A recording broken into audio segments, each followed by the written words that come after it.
Hey, this is Pat once again doing a response video to James Baber and his channel devoted to defeating Adventism. Today is video 24, Ellen White Vision, Seventh-day Adventism, No Life Insurance.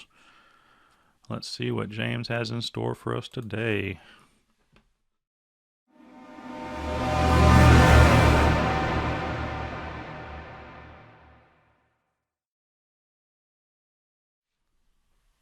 Well, Seventh-day Adventists like to say lots of things that just aren't true. Take, for example, this book here, Testimonies for the Church, Volume 1.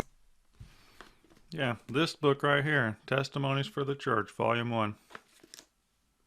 You know what I found in this book recently? I know it's not going to be news to some of you Adventists, but Ellen White, in vision, from God supposedly, says, don't take life insurance. Look with me here. Here's the quote, Testimonies, Volume 1, in vision. She says that some of the brothers shouldn't take life insurance. If you're a Sabbath keeper, you shouldn't do that. Oh, but do they really, in the General Conference, don't want life insurance? All right, before he points out this whole thing about the General Conference wanting life insurance,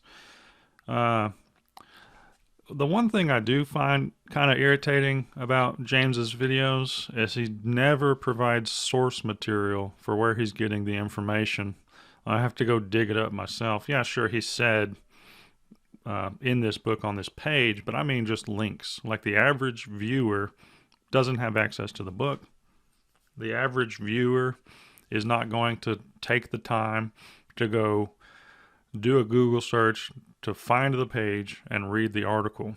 The average viewer is going to take James at face value and say, wow, they're such hypocrites, rather than taking the time to read the entire article. So let's continue. Oh no, look here. And if you're planned giving, and if you want to give the organization your life insurance policy, you sure can.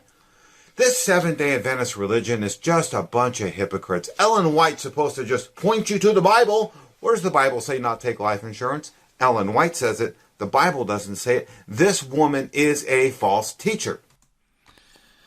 All right, so the article that she was talking about with the life insurance was that at that time, people were not trusting God's provision. She was making an argument that, hey, don't invest your money in the world because the world's making a profit off of you having this insurance. Don't invest your money in the world when God is your insurance. God takes care of the birds. He's going to take care of you. And then for the rest of the article, she talks about us placing our investments in worldly things. And one of the examples that she gave was just time. We invest our time in worldly things. So the first part was about insurance, and it was referencing putting our money into something, whereas God should be our insurance. And now he's pointing out something in modern day where we can invest insurance into the church. That's not a contradiction in terms of the premise, the purpose, because the article talks about us investing in the kingdom rather than investing in the world, because at that time there was no Christian insurance type situations. It was just worldly insurance where you're investing in, insuring your properties, and that was it.